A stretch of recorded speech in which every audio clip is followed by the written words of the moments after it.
Несін айтайық, адайдың бетіне тік қараудан қалдық. Алматыда осыдан бір ай бұрын шамамен газдың бағасын 130 теңге қылып халыққа жегізгенде үндемей ғана жұттық, соны бар ғой.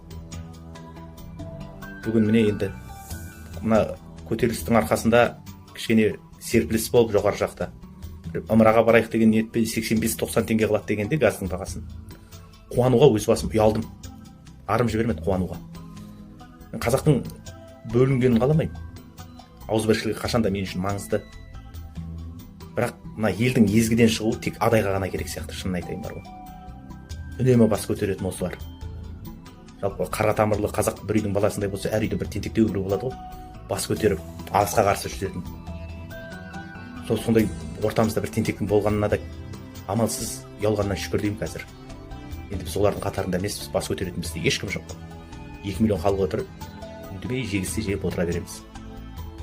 Қазақтың ауызбіршілігі маңызды, бірақ мен бұдан былай өз басым шаңырағымда 300-дің баласынан құралған бір мәжіліс болып қонақ болса, мейман болса, мен аға баласы емес, төрге ең алдымен арасында адай болса адайды шығарам, батаны адайдан аламын өз басым. Арты жақсы болсын.